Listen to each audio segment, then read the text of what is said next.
Madame, Monsieur, bonsoir et bienvenue au 20h30. À la une ce soir, menace de famille dans le nord-ouest et le sud-ouest, le gouvernement rassure. Faisant le point sur l'insécurité alimentaire dans les zones à risque, le ministre de l'Agriculture et du Développement rural a déclaré qu'il n'y a pas de famine au Cameroun.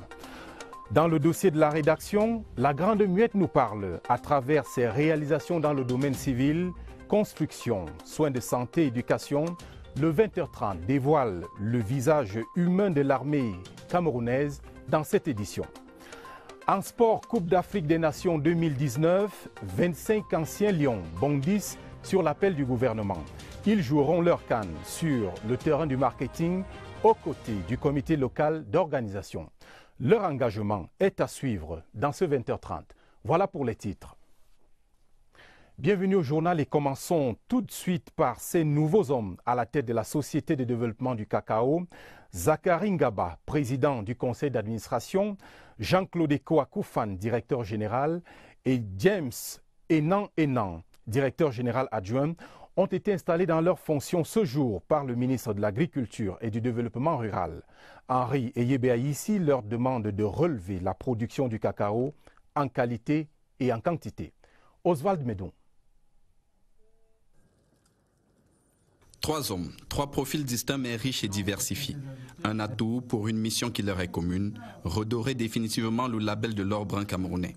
Un défi de taille dans une nation dont les ambitions dans le secteur sont à la hauteur d'un potentiel qui ne donne pas encore sa pleine mesure. Il est impératif d'activer tous les leviers nécessaires pour l'accroissement de la production du cacao au cours des prochaines années, notamment par l'augmentation des superficies effectivement plantées et l'amélioration de la... avec une emphase sur la qualité. Il est question de poursuivre les chantiers engagés par le directeur général sortant Jérôme Vondo, qui, en un peu plus de 10 ans, a sorti la fève de l'ornière et stimulé l'espoir des producteurs. Et sur le sujet, le nouveau top management a déjà le premier draft de sa feuille de route. Produire dans un audit dans lequel nous nous reconnaîtrons tous et cela nous permettra par la suite de proposer, n'est-ce pas, les orientations d'action. Tout est prioritaire sur le domaine scientifique, l'amélioration des plans, des semences, nous devrons travailler sur l'accompagnement des planteurs. Le nouveau PCA Zakari Ngaba est appelé à mettre sa riche expérience administrative à contribution. Il pourra compter sur le DG et le DGA, 2 hommes qui ont le profil de l'emploi. À 61 ans, Jean-Claude Ekoakoufan, administrateur civil principal hors échelle, a occupé divers postes de responsabilité dans l'administration. Il connaît bien l'agriculture. 11 ans à la tête du secrétariat général du Minader vous forge une expertise. Le DGA aussi a une expérience à faire valoir. L'ingénieur agronome de 48 ans, détenteur d'un master en protection des végétaux, a là un champ d'expression par excellence. Jusqu'à sa nomination, il occupait le poste de conseiller technique numéro 1 au Minader. Sur eux désormais repose l'avenir du cacao camerounais. Et je précise pour le corriger tout de suite que le président du conseil d'administration de la SODECAO s'appelle bien Zakari Ngaba. Et parmi les défis immédiats qui interpellent ces nouveaux responsables, il y a cet objectif assigné par le gouvernement à la filière cacao, à savoir porter la production nationale à 600 000 tonnes à l'horizon 2020. L'environnement de la filière permet-il une telle performance? Question à notre reporter. Luc, bienvenue au Nana. Un présent qui tranche avec un passé presque imparfait, tout en indiquant un futur radieux, ainsi se conjugue la vie de la filière cacao au Cameroun. Une vie qui s'écrit depuis le début de la décennie en cours, en lettres à la fois de quantité et de qualité. Petit à petit, la production nationale des fèves de cacao augmente après avoir touché le plancher au cours des années 1980 et 1990, secouée par une grave crise économique. À l'origine, un ensemble de stratégies mises sur pied par le gouvernement, le Conseil interprofessionnel du cacao et du café, l'Office national du cacao et du café, entre autres.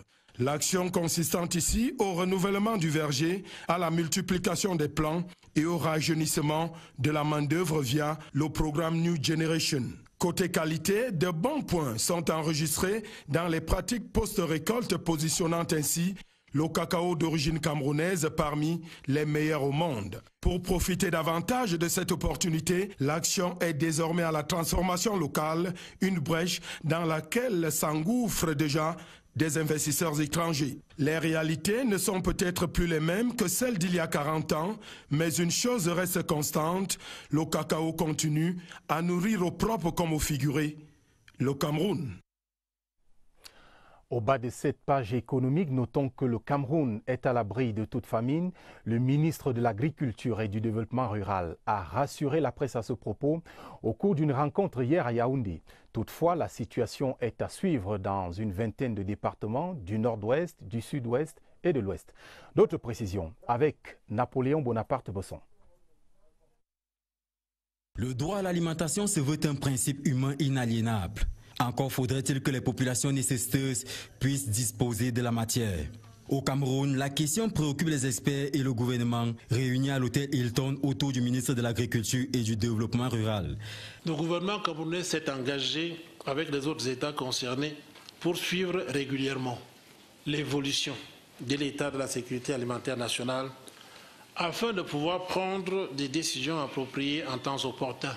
La famine étant la phase extrême de la sécurité alimentaire, le Cameroun est encore loin de franchir ce seuil critique. Pour les régions du nord-ouest, du sud-ouest et de l'ouest, aucune situation de famine n'est enregistrée sur l'ensemble du territoire national à ce jour. Le constat peut ainsi être fait de ce que le gouvernement agit de façon indéniable et sans répit pour relever le défi de la sécurité alimentaire des populations. La situation d'urgence serait plutôt ailleurs. L'accélération nécessaire de la restauration de la paix dans les régions du nord-ouest et du sud-ouest, où l'insécurité touche principalement les zones rurales et les populations. Sur les 21 départements légèrement affectés dans ces trois régions, 10 sont en phase minimale et 11 en phase sous pression. Pas de panique donc. Et pour être tout à fait complet avec l'actualité relative aux installations, signalons que la Cameroon Water Utilities Corporation a un nouveau président du conseil d'administration. Patrick Kumbon Akwa, 59 ans, a été installé dans ses fonctions ce jour à Douala par le ministre de l'Eau et de l'Énergie, Gaston Elundo Essomba. C'était au terme d'un conseil d'administration extraordinaire. La correspondance à ce propos de CR TV Littoral, Léon Tanefo.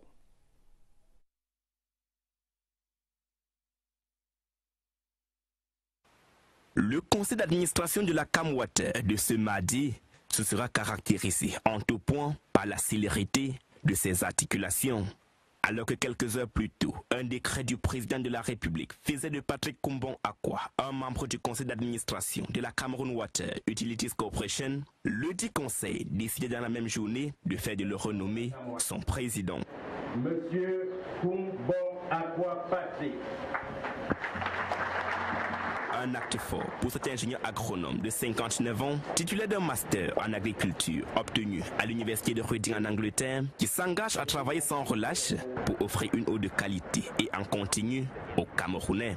Vous savez que l'eau c'est la vie. Nous sommes appelés, non pas pour donner la vie aux Camerounais, mais pour améliorer la vie des Camerounais à travers l'eau en bonne qualité et l'eau en bonne quantité. Un engagement en droite ligne avec le cahier de charges à lui prescrit par le ministre de l'Eau et de l'Énergie.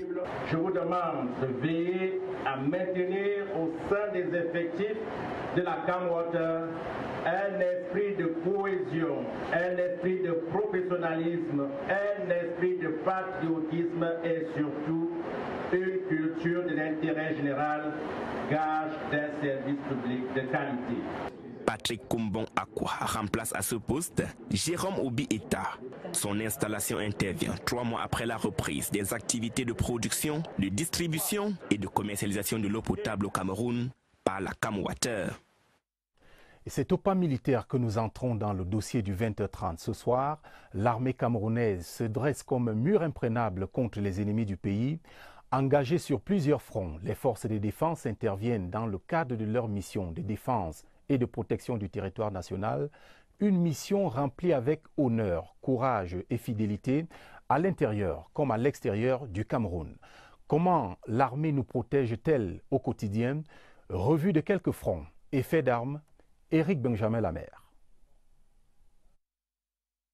Nous sommes ici pour déclarer la guerre au Boko Haram. On va la poursuivre et on vaincra cette chose terroriste. Lorsque le président Paul Biya déclare la guerre à Boko Haram ce 17 mars 2014 à Paris, nombre d'observateurs doutent de la capacité de l'armée camerounaise à résister aux assauts du groupe terroriste. Ces observateurs s'appuient sur les difficultés rencontrées par l'armée de la première puissance du continent face à Boko Haram, qui a réussi à conquérir des territoires au nord-est du Nigeria. C'était ignorer le professionnalisme, la combativité et le sens de la patrie d'une armée dont le commandant en chef a su prendre les décisions les plus appropriées pour mettre en déroute un redoutable ennemi. Il y a eu un renforcement des effectifs, un déploiement massif du matériel, un redécoupage du commandement territorial pour un quadrillage plus serré du terrain et un rajeunissement du commandement. 3 opérations seront en première ligne de cette lutte. L'opération Émergence 4 et l'opération Alpha, suivie quelques temps après par la force multinationale mixte de la commission du bassin du lac Tchad, dont le secteur 1 stationné à Mora est exclusivement composé de soldats camerounais sous commandement camerounais. Résultat de cet engagement, pas un seul centimètre carré du territoire cédé à l'ennemi. Cette sanctuarisation du territoire par l'armée s'est également vérifiée à l'est, où elle a barré la route aux prétentions criminelles des bandes armées centrafricaines, tout comme elle a totalement sécurisé le littoral camerounais, autrefois sous la menace des pirates aujourd'hui disparus. C'est avec la même détermination, le même sacrifice humain, la même posture républicaine que cette armée s'érige en rempart contre les groupes armés qui sèment la terreur dans les régions du nord-ouest et du sud-ouest. Parlons d'une activité des militaires plus proche de tout le monde, la prise en charge sanitaire. L'hôpital militaire de Yaoundé offre une illustration des soins de santé administrés par le personnel des forces de défense aux populations sans exclusive. Irène Zanafouda s'est rendue à l'hôpital militaire de Yaoundé. Son reportage. L'hôpital militaire de Yaoundé bâtit sa réputation autour de la gamme de soins variés destinés aux patients civils et militaires en quête d'un prompt rétablissement à bas prix. Nous avons tous les spécialistes en matière de chirurgie à notre niveau. Avec l'acquisition d'une imagerie par résonance magnétique à Rochamp, toutes les prestations sont dispensées 24 heures sur 24 et nous veillons à ce que toutes les urgences qui se présentent soient immédiatement prises en charge. Le plateau technique obéit à la logique de la modernité. Il suffit de se déporter juste en face pour se rendre à l'évidence. Les effets de l'IRM, l'imagerie par résonance magnétique, se produisent avec précision à l'aide d'un ensemble d'équipements de pointe. C'est l'IRM la plus performante d'Afrique centrale que l'hôpital militaire a en son sein. Et en matière de fiabilité, qualité d'image et surtout rapidité de résultat, nous sommes au point. Les spécialistes ont le cœur à l'ouvrage dans cette formation sanitaire perçue comme le lieu d'expression par excellence de la diade armée et nation. Une intervention chirurgicale est en cours au bloc opératoire. L'équipe médicale, conduite par un traumatologue, se sert du bistouri pour restaurer la fonction du bras d'un patient. L'opération va durer environ 1 heure. En direct du bloc opératoire de l'hôpital militaire de Yaoundé, Irène Zanafouda, CRTV.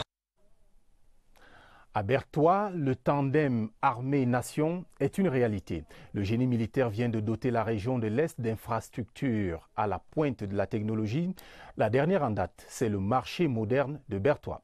La correspondance d'Arlequin Soaibou de CRTV Est.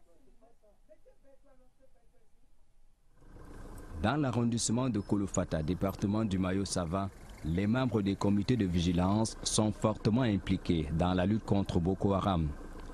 D'abord, il y a ceux qui dorment ici avec les militaires. Bon, ceux qui dorment à la maison, on vient de relever à 6 heures. Tout ce qui entre ici et tout ce qui sort est strictement fouillé. On fait ça parfaitement, on fait d'abord ça, avant que ça ne passe. Repartis dans 7 points de contrôle, ici à Kolofata, les comités de vigilance effectuent un travail apprécié par les autorités. À travers le filtrage Et cela a été facilité par la tranchée qui est déjà tout autour de Kolofata ville. Les actions menées par les comités de vigilance de Kolofata ont permis de déjouer plusieurs attentats suicides, d'où les félicitations, les encouragements et les aides multiformes du chef de l'État Paul Biya à leur endroit. Le chef de l'État a déjà mis à leur disposition d'importants matériels de travail. Les motos, les casques, les lampes torches, les bottes, et les moyens financiers également. Une présence qui rassure les populations de l'arrondissement de Kolofata. Et c'était plutôt une correspondance de nos collègues de CIAR TV Extrême Nord. Nous allons peut-être revenir sur l'actualité à l'Est Cameroun dans une autre édition. Parlons à présent de toute autre chose. Non, me signale la régie. Nous allons donc effectivement parler de toute autre chose. Direction Maroua, dans l'extrême nord. Là-bas, le secrétaire d'État à la Défense chargé de la gendarmerie demande aux unités de muscler la riposte face à toute menace contre la stabilité et l'unité du territoire national. Galax Etoga donnait ses consignes à l'entame d'une visite de travail qu'il effectue dans le Septentrion. Pierre Evembe est dans la suite du CED. Son reportage. Première sortie pour une tournée d'envergure, à peine a-t-il investi le tarmac de l'aéroport international de Maroua-Salak que le secrétaire d'État à la Défense chargé de la gendarmerie a pris auprès du gouverneur Midiawa Bakari le pouls de la situation sécuritaire dans la région de l'extrême nord. La suite, une visite marathon mais pointilleuse de la 4e région de gendarmerie que dirige le général de brigade Pierre Loubazal, ainsi que les unités et formations de cette circonscription. Une descente dans une zone qui compte 5 compagnies Maroua, Mora, Mokolo, Kaele et Yagua, des lieux qui ont été fortement secoués par les assauts multiformes de la secte terroriste Boko Haram. Les Pandores, dans la grande famille des forces de défense, ont donné une réplique efficace et professionnelle à ces menaces protéiformes qui comptaient faire de la plus belle des régions une réalité adossée au passé. Maroua respire mieux et contrôle aisément les spasmes d'une menace désormais réduite à sa plus simple expression. Pour le patron de la gendarmerie, la vigilance reste de mise, avec l'efficacité et le professionnalisme qui vont avec, et constitue ainsi le label de l'armée camerounaise. En renforçant le moral de ses troupes, Galax Etoga a appelé les gendarmes à réussir pleinement le pari de la défense opérationnelle du territoire. Il s'agit notamment de lutter contre tout acte qui menacerait les installations de défense et de sécurité et qui compromettrait la liberté d'action gouvernementale et la vie de la nation. La tournée se poursuit avec Kousséri comme deuxième étape. Dans la grande enquête du 20h30 ce soir, poursuivons notre marche vers la quête d'un bébé. Comment adopter un enfant au Cameroun si c'est le seul moyen de connaître la joie d'être parent? La démarche légale est expliquée dans cette enquête. Que signe Martine Noël Ndengue. L'adoption est l'ultime recours lorsqu'on a épuisé toutes les voies naturelles et médicales pour devenir parent. Au Cameroun, adopter un enfant est bien encadré par la loi. Pour se déclarer aujourd'hui père ou mère d'un enfant par processus d'adoption, il faut que le juge ait rendu son verdict. Aucun arrangement n'est donc envisageable avec les orphelinats, structures de sécurisation des enfants souvent pointées du doigt pour l'adoption facile. C'est le ministère qui est habilité à faire les adoptions. Nous limitons au niveau, le parrainage est autorisé. Il va vous dire, son école coûte tant, les cahiers, les livres, son déjeuner. À quelques exceptions près, la réalité est tout autre. Le processus d'adoption est flou, comme l'atteste le témoignage de cette maman. Tu peux passer 10 fois dans le même bureau, ils te font les poches. Le dossier n'avance pas et 2 années après, on finit par te répondre que tu es non éligible. Dans le même temps, des dossiers aboutissent et quand tu fouilles un peu, tu découvres que ce sont des personnes nanties ou vivant à l'étranger en général qui sont prêts à payer le prix fort pour ramener un enfant. Le Cameroun n'a pas encore adhéré à la convention de l'AE pour les adoptions internationales. Ça, il faut déjà le dire. Donc, l'autre chose également, pour l'instant, et je dois le dire à l'opinion internationale, l'adoption par des familles étrangères au Cameroun est suspendue depuis 2013. Parce qu'on a observé quelques manquements et le gouvernement a voulu avoir un peu plus de traçabilité. C'est des gens qui n'ont même pas suivi une procédure quelconque, c'est-à-dire qu'en réalité, ils passent par des voies détournées et un enfant, la CRTV signale qu'il y a un enfant abandonné au quartier X, c'est des personnes qui vont courir vers ce quartier-là et essayer d'arranger avec ceux qui sont dans ce quartier. Vous n'êtes pas en adoption, vous êtes dans une fraude. Je voudrais rassurer l'opinion nationale et internationale que c'est sans frais. À quel niveau vous allez donner de l'argent pour servir à quoi? Parce que l'agrément pour le placement provisoire, il n'y a que le dossier à constituer et à déposer. L'adoption au Cameroun, c'est ainsi. Après l'agrément du ministre des Affaires sociales que l'on obtient après 3 mois, la dernière décision revient au juge qui attribue les derniers sésames nécessaires pour devenir parent par voie d'adoption et ça peut prendre du temps. Et ce communiqué avant de poursuivre, le secrétaire général du Conseil constitutionnel qui porte à la connaissance du public et des partis concernés que l'audience relative au contentieux préélectoral pour l'élection du président de la République du 7 octobre 2018 aura lieu le vendredi 17 août 2018 à 9h30 précise dans la salle d'audience du dit Conseil, 6 au Palais des Congrès de Yaoundé. Dans la suite du journal, bonne nouvelle pour le Parlement, l'Assemblée nationale dispose de nouveaux bureaux situés en plein centre urbain au lieu dit Warda, à Yaoundé. Ces installations ont été inaugurées ce mardi par Kavaï Yégué Djibril, le président de l'Assemblée nationale. Partons à la découverte de ces locaux en compagnie de notre reporter, Clarisse Tang. Le site inauguré ce jour par le très honorable Kavaï Yégué Djibril abritera désormais une partie des services administratifs de l'Assemblée nationale.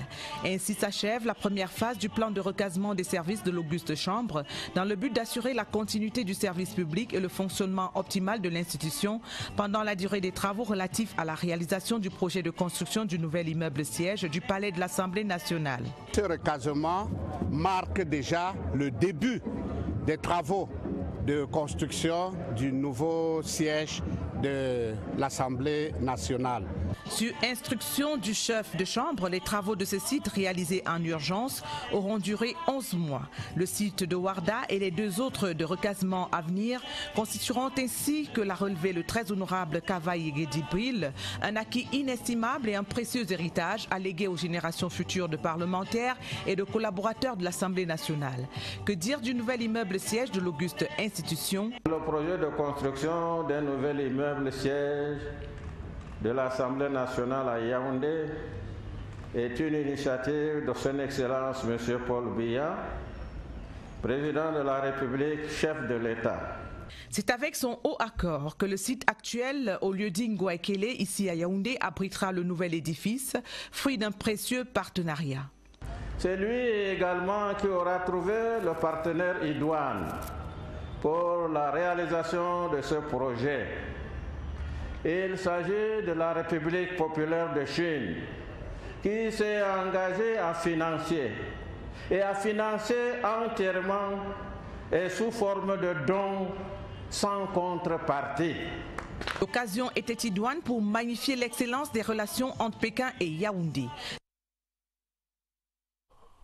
Signalons que 21 jeunes de la région du Sud ont bénéficié de formations, de matériel et appuis divers dans les domaines tels que l'agriculture, l'élevage et la pisciculture, ceci en droite ligne du plan régional de financement du plan triennal. Mounouna Foutsou, le ministre de la Jeunesse et de l'Éducation civique, le ministre leur demande donc d'utiliser ces acquis à bon escient. CRTV Sud, Franck Evina. Des sonorités du terroir pour exalter une initiative en faveur des jeunes. Le lancement régional des financements du plan triennal spécial Jeunes dans le Sud a drainé du beau monde à la place des fêtes de Sammelima. En recevant leur attestation d'ouverture de comptes bancaires et du matériel d'installation des mains du ministre de la Jeunesse et de l'Éducation civique, 21 jeunes issus des 4 coins de la région du Sud ont que leurs projets prendront de l'envol. Avant, on n'avait pas de matériel, on n'avait pas vraiment un bon financement pour un bon départ d'une entreprise. En plus des financements, des appuis matériels et des formations, le plan triennal spécial jeune dans la région du Sud a apporté la carte jeune biométrique. La carte jeune biométrique, c'est une autre offre du plan triennal spécial jeune prescrit par le chef de l'État qui vient faciliter la vie du jeune. Le ministre de la Jeunesse et de l'Éducation civique a invité les nombreux jeunes venus vivre l'événement à s'inscrire à l'Observatoire national de la jeunesse. En politique, 4e rencontre familiale et fraternelle de l'Est, le ministre de la fonction publique et de la réforme administrative, Joseph Lé, était à Betaroya. Au cours des échanges avec les populations, Joseph Lé leur a fait savoir que Paul Biya est le candidat du RDPC et le seul qui pourrait donner des réponses aux défis qui interpellent en ce moment la République. En retour, les populations lui ont promis un vote en or lors de la présidentielle d'octobre prochain. Séraphin Djikam, CRTV Est.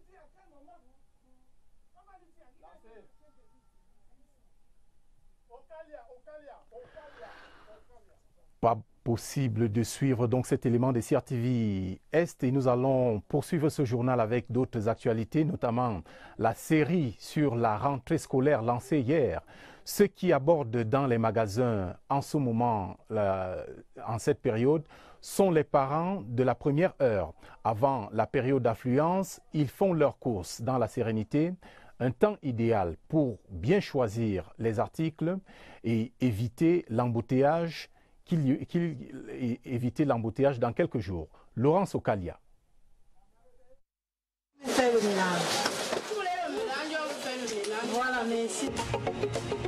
À l'école de la rentrée scolaire, les parents négociateurs sont toujours là bien avant les autres. Comme Bienvenue veut rester loin des embouteillages, elle a très vite préparé sa monture. Depuis juin, je vais marcher, si je vois une chaussette, si je vois un habit, je prends. Si je vois une chaussure, c'est ça que je fais depuis. Je n'attends pas la dernière minute pour tout faire. Une rentrée scolaire depuis le mois de juin, cela inclut une bonne tirelire.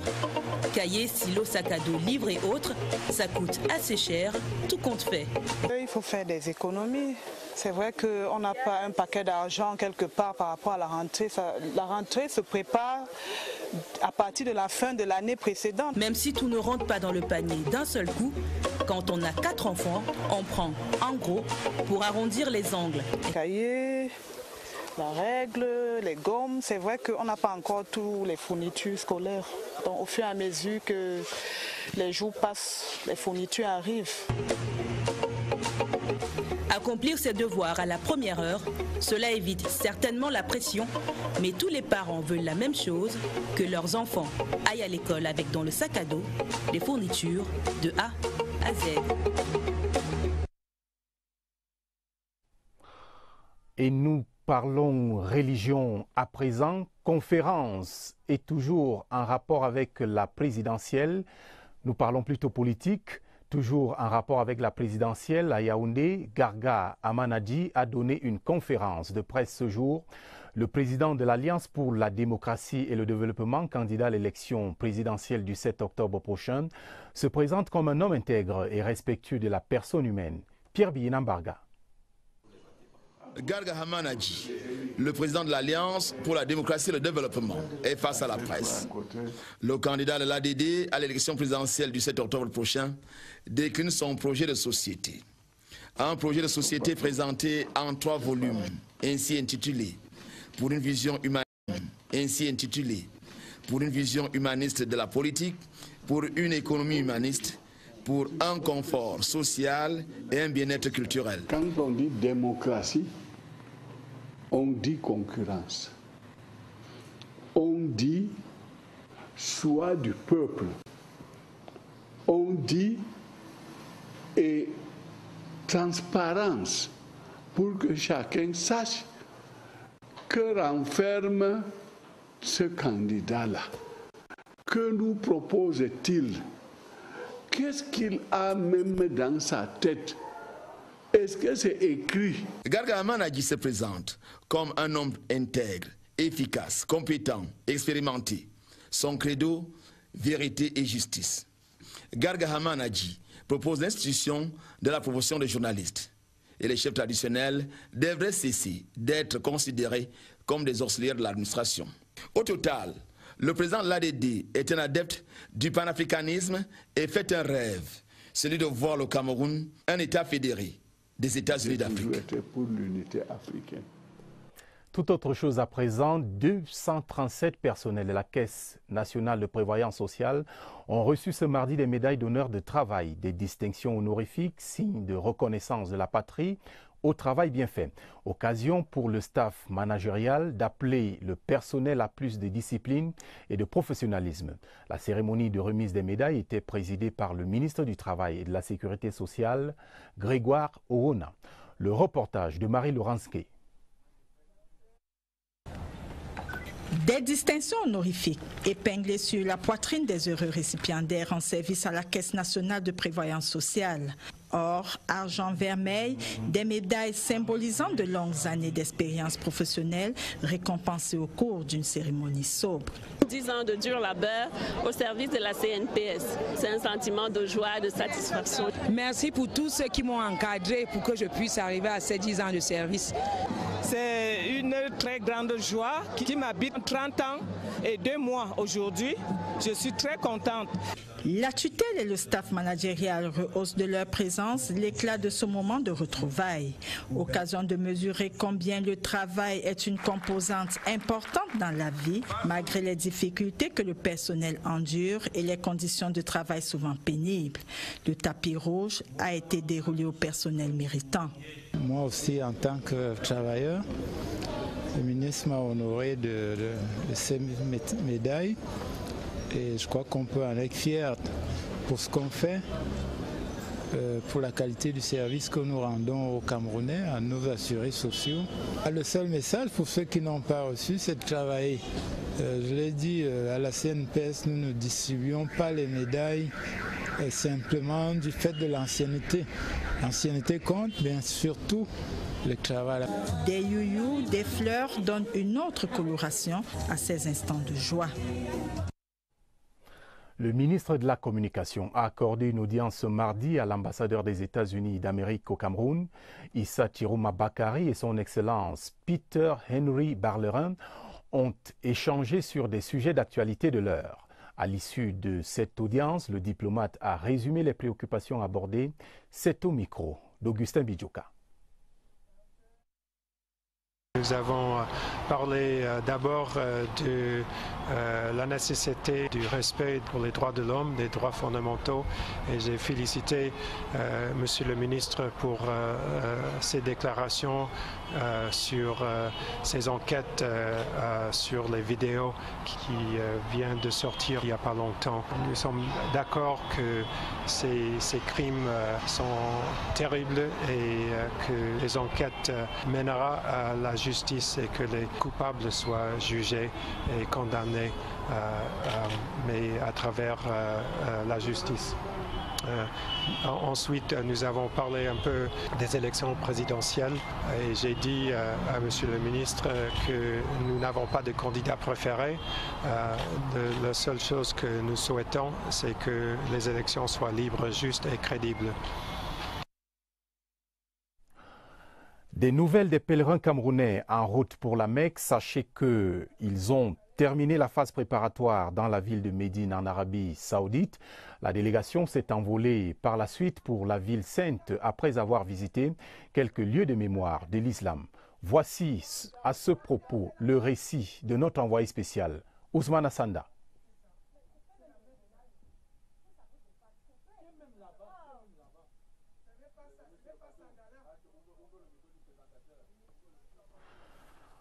Nous n'aurons pas l'élément d'Ousmane Sanda. Nous parlons plutôt de l'actualité sécuritaire. Le ministre délégué à la présidence de la République chargé de la Défense, Joseph Betty Assomon, a présidé cette fin de matinée au Palais des Congrès la cérémonie de remise du diplôme de brevet d'études supérieures de sécurité à l'Air Force à 13 lauréats issus du Cameroun, du Tchad et de la République du Congo. Cette formation les prépare aux fonctions de commandement élevées dans les états-majors des forces de sécurité et au niveau national et international. D'autres précisions avec Philippe Roger Issama. Le brevet d'études supérieures de sécurité de l'Air Force est la formation la plus élevée de cette institution de référence. Les 13 diplômés de ce jour sont de ce point de vue dotés de compétences les plus pointues en matière de promotion de la sécurité collective en Afrique et le maintien de l'ordre. Nous sommes capables de faire face à toutes les tâches que le commandement pourra nous confier. En illustration à ces capacités opérationnelles acquises, 5 lauréats de cette 4e promotion du BESS ont fait une présentation panoramique de la situation sécuritaire en Afrique et proposé des pistes de solutions. Nous proposons à nos dirigeants de regarder le problème de la sécurité africaine, non pas en tant que pays, mais plutôt de le regarder de manière régionale parce que les menaces sont aujourd'hui transnationales. En présence des ministres de l'enseignement supérieur, de l'administration territoriale, de la communication, le ministre de la Défense a rappelé aux lauréats de ce 4e BESS la place centrale de cette formation dans le système sécuritaire continental. Cette formation, pour laquelle vos États respectifs ont consenti d'énormes sacrifices et efforts financiers, fait désormais de vous des personnes de ressources en matière de réflexion stratégique et opérationnelle, en même temps que des interlocuteurs crédibles. Les titulaires du BESS sont en effet appelés à être des forces de proposition auprès des autorités politiques de leur pays. Repartons à l'est du pays avec cette actualité, le tandem armée et nation, une réalité à Bertoua. Le génie militaire vient de doter la région d'infrastructures à la pointe de la technologie. La dernière infrastructure en date, c'est le marché moderne de Bertoua. La correspondance d'Arlequin Soyibou, CRTV Est. Le marché moderne de Bertoua est un bijou architectural offert par le chef de l'État aux populations du Soleil Levant et réalisé grâce au savoir-faire du génie militaire. Le marché est différent des autres par rapport à la construction. Il y a de l'espace et c'est aussi beau comme vous voyez là, grâce au génie militaire. Nous sommes dans le VIP.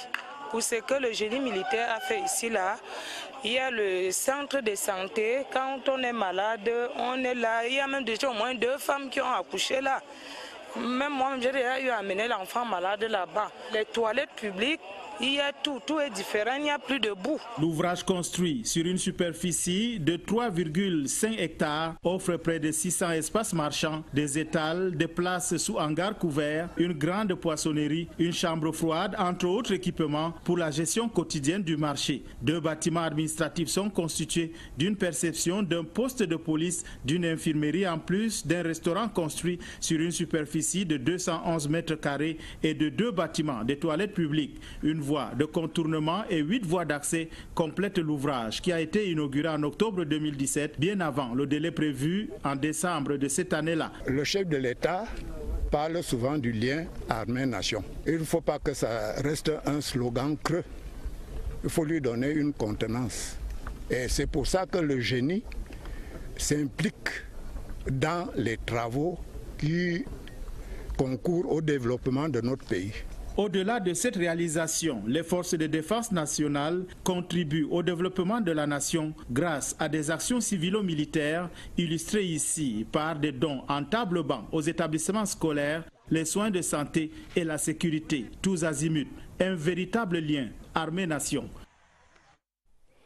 En page des sports, les anciennes gloires invitées à s'impliquer dans l'organisation de la Coupe d'Afrique des Nations de football Cameroun 2019. L'appel était lancé ce mardi à Yaoundé par le ministre des Sports et de l'Éducation physique, Bidung Pat. Les anciens Lions, par la voix de Jérémy Sorel Nditap, ont répondu positivement à cette sollicitation de la patrie. Le reportage de Jean-Cyriac Bessé. 25 anciennes gloires du football camerounais, pas moins, ont déféré à l'invitation du ministre des Sports et de l'Éducation physique ce mardi. Beaucoup ont pris quelques rides entre-temps, mais ils gardent tout de même leur capacité à disputer une CAN sur le terrain de l'organisation. C'est sur ce front justement que le patron des sports, entouré d'Anthony Bafoué, le chef de la mission CAF, et plusieurs hauts responsables du ministère, les invitent à mouiller le maillot désormais pour garantir un succès retentissant à la CAN 2019. Par la voix de leur porte-parole, Jérémy Sorel Ditap, les anciens lions indomptables saluent l'initiative du COCAN et se disent prêts à apporter leur contribution. Tout le monde a bien pris conscience que le pays est en danger, entre guillemets, on n'est qu'en sport, mais que chacun là où il est a quelque chose à faire. On peut estimer et espérer que les légendes qui partout ailleurs dans le monde ont un rôle à jouer, le joueront aussi chez nous. Pour une première fois, je suppose, sauf si je me trompe, qu'on puisse voir toutes les légendes des anciens footballeurs ici présents. Ce réflexe nous donne beaucoup de joie de reconnaître que voilà, on fait partie quand même aussi de ce qui concerne le football. Cela ne fait plus l'ombre d'aucun doute. Le comité local d'organisation de la CAN 2019 peut compter sur le patriotisme des anciennes gloires du football. Aucune contribution positive dans ce chantier devenu une cause nationale n'est de trop. Deux notes avant de terminer. Dans le marché des transferts, sachez que Samuel Eto'o-Fils a un nouveau club. L'attaquant camerounais de 37 ans vient de s'engager avec Qatar Sport au Qatar. C'est le 14e club professionnel de l'ancien capitaine des Lions indomptables du Cameroun. Et puis, ce rendez-vous, retrouvé à la fin de ce journal, le nouveau magazine de débat, Face the Nation, une production de la direction des rédactions TV en prélude à la prochaine élection présidentielle. Joe Tchebonken-Kalabopse et ses invités représentant dont le MRC, l'UDC et le RDPC font débat sur le thème « L'insécurité, une menace pour l'unité nationale ».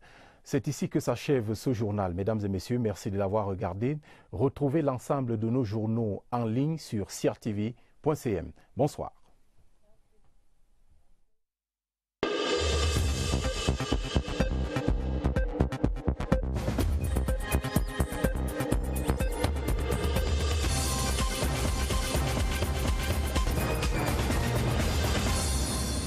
Le droit à l'alimentation se veut un principe humain inaliénable. Encore faudrait-il que les populations nécessiteuses puissent disposer de la matière. Au Cameroun, la question préoccupe les experts et le gouvernement réunis à l'hôtel Hilton autour du ministre de l'Agriculture et du Développement rural. Le gouvernement camerounais s'est engagé avec les autres États concernés pour suivre régulièrement l'évolution de l'état de la sécurité alimentaire nationale afin de pouvoir prendre des décisions appropriées en temps opportun. La famine étant la phase extrême de la sécurité alimentaire, le Cameroun est encore loin de franchir ce seuil critique. Pour les régions du nord-ouest, du sud-ouest et de l'ouest, aucune situation de famine n'est enregistrée sur l'ensemble du territoire national à ce jour. Le constat peut ainsi être fait de ce que le gouvernement agit de façon indéniable et sans répit pour relever le défi de la sécurité alimentaire des populations. La situation d'urgence serait plutôt ailleurs. L'accélération nécessaire de la restauration de la paix dans les régions du nord-ouest et du sud-ouest, où l'insécurité touche principalement les zones rurales et les populations. Sur les 21 départements légèrement affectés dans ces trois régions, 10 sont en phase minimale et 11 en phase sous pression. Pas de panique donc. Et pour être tout à fait complet avec l'actualité relative aux installations, signalons que la Cameroon Water Utilities Corporation a un nouveau président du conseil d'administration. Patrick Koumbon Akwa, 59 ans, a été installé dans ses fonctions ce jour à Douala par le ministre de l'Eau et de l'Énergie, Gaston Elundo Essomba. C'était au terme d'un conseil d'administration extraordinaire. La correspondance à ce propos de CRTV Littoral, Léon Tanefo.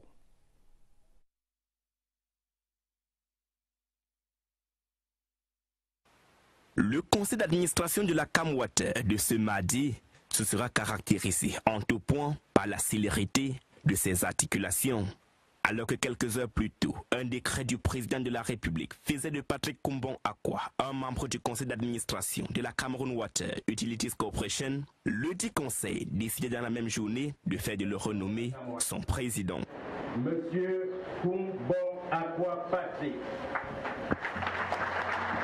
Un acte fort pour cet ingénieur agronome de 59 ans, titulaire d'un master en agriculture obtenu à l'université de Reading en Angleterre, qui s'engage à travailler sans relâche pour offrir une eau de qualité et en continu aux Camerounais. Vous savez que l'eau c'est la vie. Nous sommes appelés non pas pour donner la vie aux Camerounais, mais pour améliorer la vie des Camerounais à travers l'eau en bonne qualité et l'eau en bonne quantité. Un engagement en droite ligne avec le cahier de charges à lui prescrit par le ministre de l'Eau et de l'Énergie. Je vous demande de veiller à maintenir au sein des effectifs de la CamWater un esprit de cohésion, un esprit de professionnalisme, un esprit de patriotisme et surtout une culture de l'intérêt général, gage d'un service public de qualité. Patrick Kumbon Akwa remplace à ce poste Jérôme Obi Eta. Son installation intervient 3 mois après la reprise des activités de production, de distribution et de commercialisation de l'eau potable au Cameroun par la CamWater. Et c'est au pas militaire que nous entrons dans le dossier du 20h30. Ce soir, l'armée camerounaise se dresse comme un mur imprenable contre les ennemis du pays. Engagées sur plusieurs fronts, les forces de défense interviennent dans le cadre de leur mission de défense et de protection du territoire national, une mission remplie avec honneur, courage et fidélité à l'intérieur comme à l'extérieur du Cameroun. Comment l'armée nous protège-t-elle au quotidien? Revue de quelques fronts et faits d'armes, Éric Benjamin Lamère. Nous sommes ici pour déclarer la guerre au Boko Haram. On va la poursuivre et on vaincra cette chose terroriste. Lorsque le président Paul Biya déclare la guerre à Boko Haram ce 17 mars 2014 à Paris, nombre d'observateurs doutent de la capacité de l'armée camerounaise à résister aux assauts du groupe terroriste. Ces observateurs s'appuient sur les difficultés rencontrées par l'armée de la première puissance du continent face à Boko Haram, qui a réussi à conquérir des territoires au nord-est du Nigeria. C'était ignorer le professionnalisme, la combativité et le sens de la patrie d'une armée dont le commandant en chef a su prendre les décisions les plus appropriées pour mettre en déroute un redoutable ennemi. Il y a eu un renforcement des effectifs, un déploiement massif du matériel, un redécoupage du commandement territorial pour un quadrillage plus serré du terrain et un rajeunissement du commandement. 3 opérations seront en première ligne de cette lutte. L'opération Émergence 4 et l'opération Alpha, suivie quelques temps après par la force multinationale mixte de la commission du bassin du lac Tchad, dont le secteur 1 stationné à Moura est exclusivement composé de soldats camerounais sous commandement camerounais. Résultat de cet engagement, pas un seul centimètre carré du territoire cédé à l'ennemi.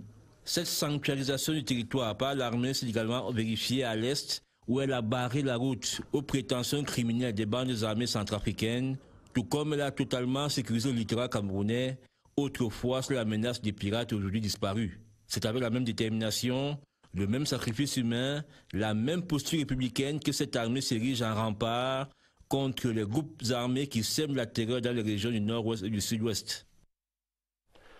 Parlons d'une activité des militaires plus proche de tout le monde, la prise en charge sanitaire. L'hôpital militaire de Yaoundé offre une illustration des soins de santé administrés par le personnel des forces de défense aux populations sans exclusive.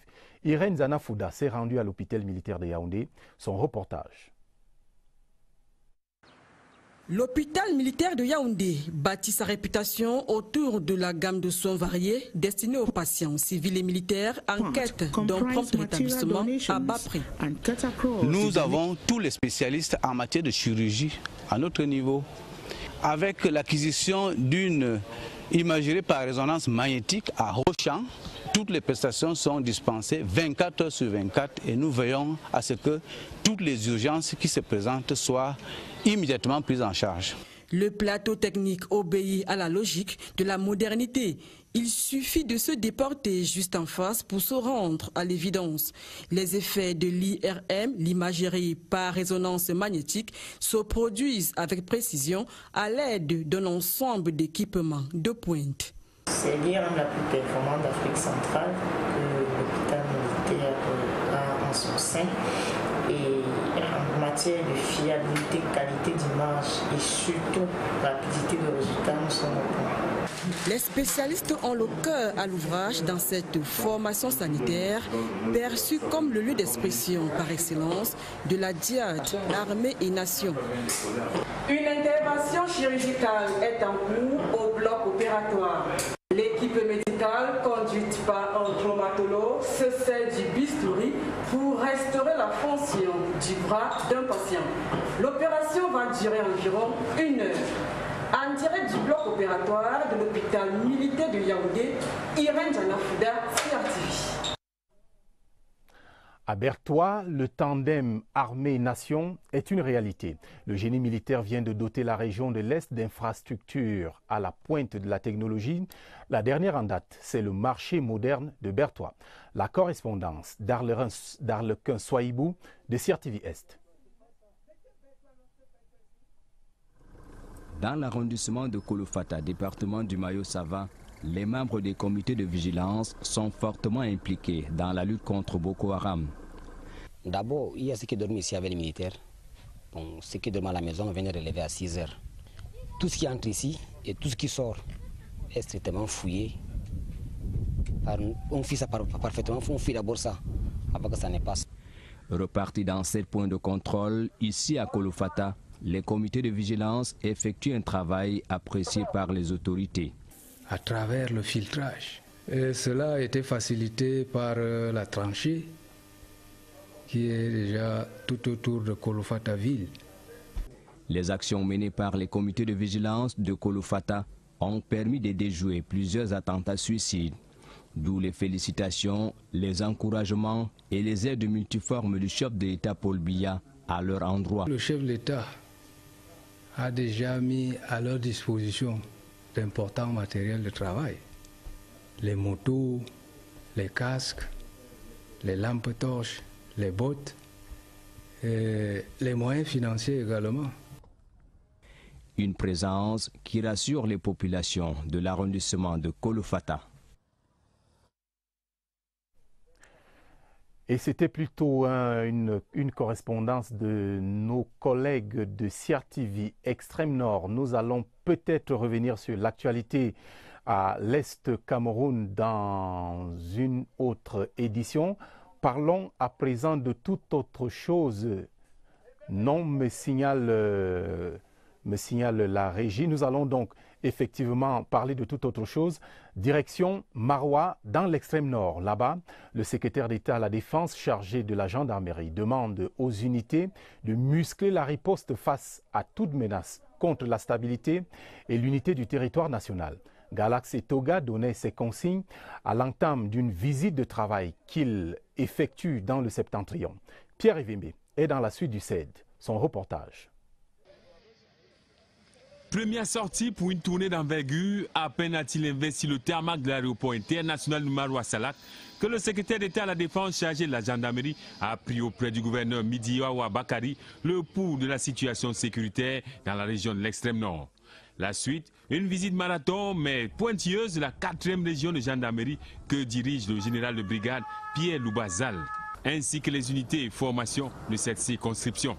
Une descente dans une zone qui compte 5 compagnies, Maroua, Mora, Mokolo, Kaele et Yagua, des lieux qui ont été fortement secoués par les assauts multiformes de la secte terroriste Boko Haram.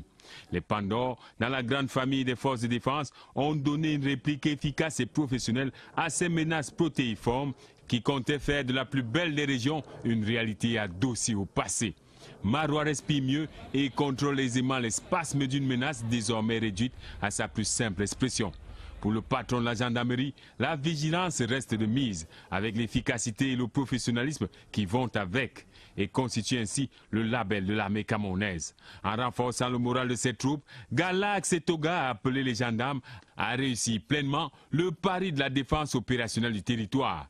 Il s'agit notamment de lutter contre tout acte qui menacerait les installations de défense et de sécurité et qui compromettrait la liberté d'action gouvernementale et la vie de la nation. La tournée se poursuit avec Kousséri comme deuxième étape. Dans la grande enquête du 20h30 ce soir, poursuivons notre marche vers la quête d'un bébé. Comment adopter un enfant au Cameroun si c'est le seul moyen de connaître la joie d'être parent? La démarche légale est expliquée dans cette enquête. Que signe Martine Noël Ndengue. L'adoption est l'ultime recours lorsqu'on a épuisé toutes les voies naturelles et médicales pour devenir parent. Au Cameroun, adopter un enfant est bien encadré par la loi. Pour se déclarer aujourd'hui père ou mère d'un enfant par processus d'adoption, il faut que le juge ait rendu son verdict. Aucun arrangement n'est donc envisageable avec les orphelinats, structures de sécurisation des enfants souvent pointées du doigt pour l'adoption facile. C'est le ministère qui est habilité à faire les adoptions. Nous limitons au niveau, le parrainage est autorisé. Il va vous dire, son école coûte tant, les cahiers, les livres, son déjeuner. À quelques exceptions près, la réalité est tout autre. Le processus d'adoption est flou, comme l'atteste le témoignage de cette maman. Tu peux passer 10 fois dans le même bureau, ils te font les poches. Le dossier n'avance pas et 2 années après, on finit par te répondre que tu es non éligible. Dans le même temps, des dossiers aboutissent et quand tu fouilles un peu, tu découvres que ce sont des personnes nanties ou vivant à l'étranger en général qui sont prêts à payer le prix fort pour ramener un enfant. Le Cameroun n'a pas encore adhéré à la convention de l'AE pour les adoptions internationales. Ça, il faut déjà le dire. Donc, l'autre chose également, pour l'instant, et je dois le dire à l'opinion internationale, l'adoption par des familles étrangères au Cameroun est suspendue depuis 2013. Parce qu'on a observé quelques manquements et le gouvernement a voulu avoir un peu plus de traçabilité. C'est des gens qui n'ont même pas suivi une procédure quelconque, c'est-à-dire qu'en réalité, ils passent par des voies détournées et un enfant, la CRTV signale qu'il y a un enfant abandonné au quartier X, c'est des personnes qui vont courir vers ce quartier-là et essayer d'arranger avec ceux qui sont dans ce quartier. Vous n'êtes pas en adoption, vous êtes dans une fraude. Je voudrais rassurer l'opinion nationale et internationale que c'est sans frais. À quel niveau vous allez donner de l'argent pour servir à quoi? Parce que l'agrément pour le placement provisoire, il n'y a que le dossier à constituer et à déposer. L'adoption au Cameroun, c'est ainsi. Après l'agrément du ministre des Affaires sociales que l'on obtient après 3 mois, la dernière décision revient au juge qui attribue les derniers sésames nécessaires pour devenir parent par voie d'adoption et ça peut prendre du temps. Et ce communiqué avant de poursuivre, le secrétaire général du Conseil constitutionnel qui porte à la connaissance du public et des partis concernés que l'audience relative au contentieux préélectoral pour l'élection du président de la République du 7 octobre 2018 aura lieu le vendredi 17 août 2018 à 9h30 précise dans la salle d'audience du dit Conseil 6 au Palais des Congrès de Yaoundé. Dans la suite du journal, bonne nouvelle pour le Parlement, l'Assemblée nationale dispose de nouveaux bureaux situés en plein centre urbain au lieu dit Warda, à Yaoundé. Ces installations ont été inaugurées ce mardi par Kavaye Yeghe-Djibril, le président de l'Assemblée nationale. Partons à la découverte de ces locaux en compagnie de notre reporter, Clarisse Tang. Le site inauguré ce jour par le très honorable Kavaye Yeghe-Djibril abritera désormais une partie des services administratifs de l'Assemblée nationale. Ainsi s'achève la première phase du plan de recasement des services de l'Auguste Chambre dans le but d'assurer la continuité du service public et le fonctionnement optimal de l'institution pendant la durée des travaux relatifs à la réalisation du projet de construction du nouvel immeuble siège du Palais de l'Assemblée nationale. Ce recasement marque déjà le début des travaux de construction du nouveau siège de l'Assemblée nationale. Sur instruction du chef de chambre, les travaux de ce site réalisés en urgence auront duré 11 mois. Le site de Warda et les 2 autres de recasement à venir constitueront ainsi que l'a relevé le très honorable Kavaye Guédibril, un acquis inestimable et un précieux héritage à léguer aux générations futures de parlementaires et de collaborateurs de l'Assemblée nationale. Que dire du nouvel immeuble siège de l'auguste institution? Le projet de construction d'un nouvel immeuble siège de l'Assemblée nationale à Yaoundé est une initiative de son Excellence M. Paul Biya, président de la République, chef de l'État. C'est avec son haut accord que le site actuel au lieu-dit Ngouaekele, ici à Yaoundé, abritera le nouvel édifice, fruit d'un précieux partenariat.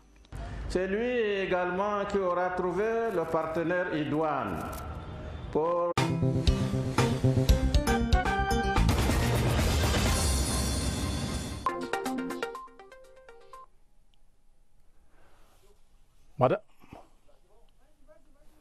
Madame, Monsieur, bonsoir et bienvenue au 20h30. À la une ce soir, menaces de famille dans le nord-ouest et le sud-ouest, le gouvernement rassure. Faisant le point sur l'insécurité alimentaire dans les zones à risque, le ministre de l'Agriculture et du Développement rural a déclaré qu'il n'y a pas de famine au Cameroun. Dans le dossier de la rédaction, la Grande Muette nous parle à travers ses réalisations dans le domaine civil, construction, soins de santé, éducation. Le 20h30 dévoile le visage humain de l'armée camerounaise dans cette édition. En sport, Coupe d'Afrique des Nations 2019, 25 anciens Lions bondissent sur l'appel du gouvernement. Ils joueront leur CAN sur le terrain du marketing aux côtés du comité local d'organisation. Leur engagement est à suivre dans ce 20h30. Voilà pour les titres. Bienvenue au journal et commençons tout de suite par ces nouveaux hommes à la tête de la Société de développement du cacao. Zakari Ngaba, président du conseil d'administration, Jean-Claude Koakoufan, directeur général, et James Enan, directeur général adjoint, ont été installés dans leurs fonctions ce jour par le ministre de l'Agriculture et du Développement rural. Henri Eyebéaïssi leur demande de relever la production du cacao en qualité et en quantité. Oswald Medon. 3 hommes, 3 profils distincts mais riches et diversifiés. Un atout pour une mission qui leur est commune, redorer définitivement le label de l'or brun camerounais. Un défi de taille dans une nation dont les ambitions dans le secteur sont à la hauteur d'un potentiel qui ne donne pas encore sa pleine mesure. Il est impératif d'activer tous les leviers nécessaires pour l'accroissement de la production du cacao au cours des prochaines années, notamment par l'augmentation des superficies effectivement plantées et l'amélioration de la... avec une emphase sur la qualité.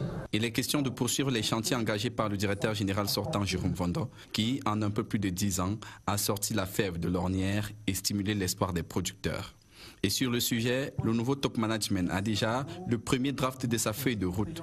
Produire dans un audit dans lequel nous nous reconnaîtrons tous et cela nous permettra par la suite de proposer, n'est-ce pas, les orientations d'action. Tout est prioritaire sur le domaine scientifique, l'amélioration des plans, des semences. Nous devrons travailler sur l'accompagnement des planteurs. Le nouveau PCA Zakari Ngaba est appelé à mettre sa riche expérience administrative à contribution. Il pourra compter sur le DG et le DGA, 2 hommes qui ont le profil de l'emploi. À 61 ans, Jean-Claude Koakoufan, administrateur civil principal hors échelle, a occupé divers postes de responsabilité dans l'administration. Il connaît bien l'agriculture. 11 ans à la tête du secrétariat général du Minader vous forge une expertise. Le DGA aussi a une expérience à faire valoir. L'ingénieur agronome de 48 ans, détenteur d'un master en protection des végétaux, a là un champ d'expression par excellence. Jusqu'à sa nomination, il occupait le poste de conseiller technique numéro 1 au Minader. Sur eux désormais repose l'avenir du cacao camerounais.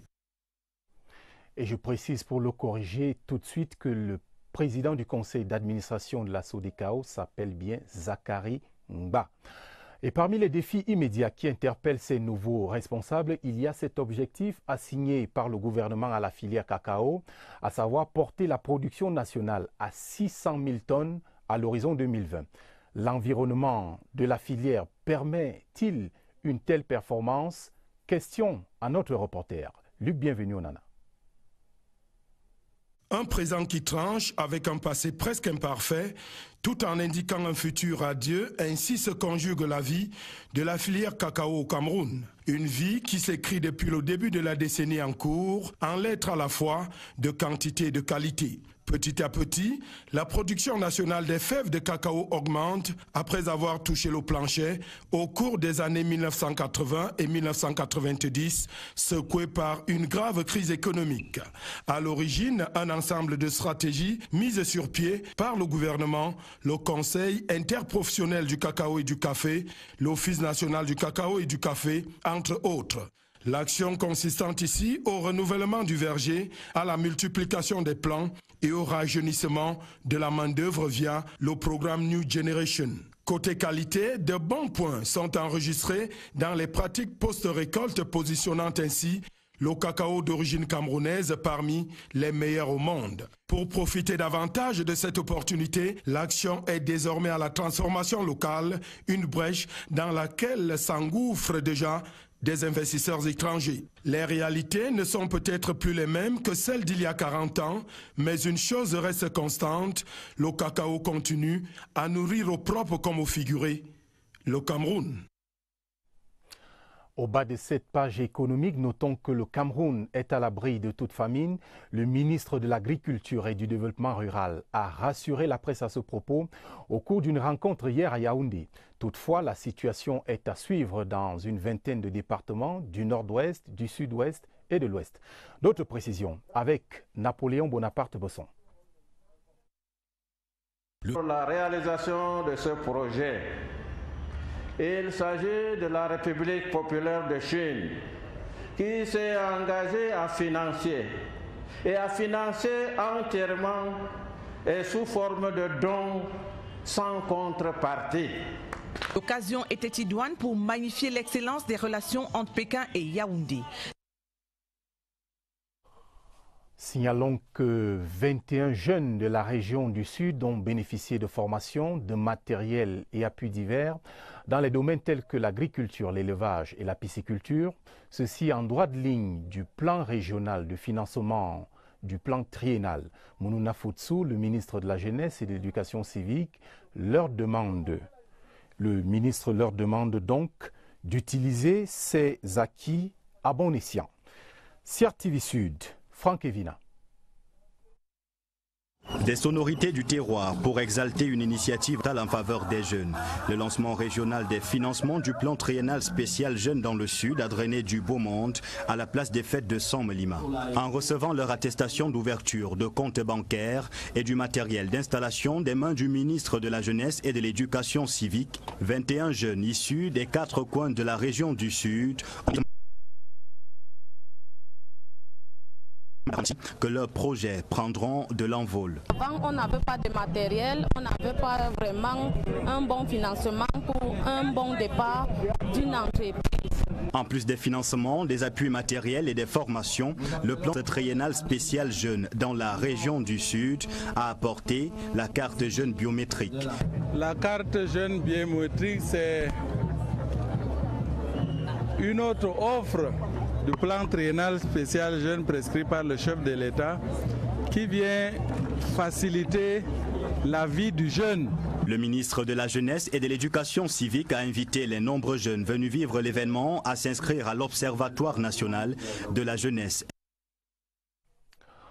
En politique, 4e rencontre familiale et fraternelle de l'Est, le ministre de la fonction publique et de la réforme administrative, Joseph Lé, était à Betaroya.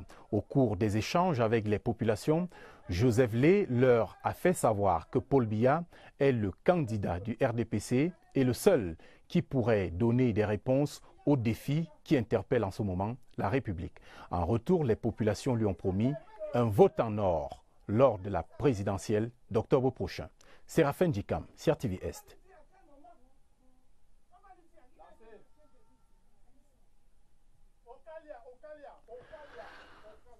Pas possible de suivre donc cet élément de CRTV Est et nous allons poursuivre ce journal avec d'autres actualités, notamment la série sur la rentrée scolaire lancée hier Ceux qui abordent dans les magasins en ce moment, en cette période, sont les parents de la première heure.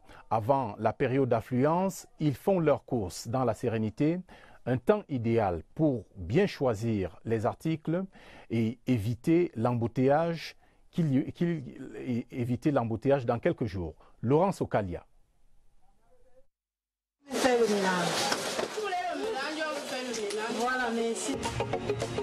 À l'école de la rentrée scolaire, les parents négociateurs sont toujours là bien avant les autres.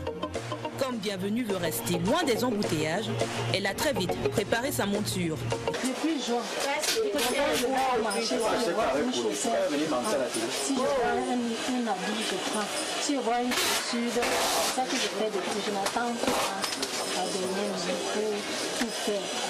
Une rentrée scolaire depuis le mois de juin, cela inclut une bonne tirelire. Cahiers, stylos, sacs à dos, livres et autres, ça coûte assez cher, tout compte fait. Il faut faire des économies. C'est vrai qu'on n'a pas un paquet d'argent quelque part par rapport à la rentrée. La rentrée se prépare à partir de la fin de l'année précédente. Même si tout ne rentre pas dans le panier d'un seul coup, quand on a 4 enfants, on prend en gros pour arrondir les angles. Cahiers, la règle, les gommes, c'est vrai qu'on n'a pas encore tous les fournitures scolaires. Donc au fur et à mesure que les jours passent, les fournitures arrivent. Accomplir ses devoirs à la première heure, cela évite certainement la pression, mais tous les parents veulent la même chose, que leurs enfants aillent à l'école avec dans le sac à dos les fournitures de A à Z. Et nous parlons religion à présent. Conférence est toujours en rapport avec la présidentielle. Nous parlons plutôt politique. Toujours en rapport avec la présidentielle, à Yaoundé, Garga Amanadi a donné une conférence de presse ce jour. Le président de l'Alliance pour la démocratie et le développement, candidat à l'élection présidentielle du 7 octobre prochain, se présente comme un homme intègre et respectueux de la personne humaine. Pierre Bienambarga. Garga Amanadi, le président de l'Alliance pour la démocratie et le développement, est face à la presse. Le candidat de l'ADD à l'élection présidentielle du 7 octobre prochain décline son projet de société. Un projet de société présenté en 3 volumes, ainsi intitulé « Pour une vision humaniste », ainsi intitulé « Pour une vision humaniste de la politique », pour une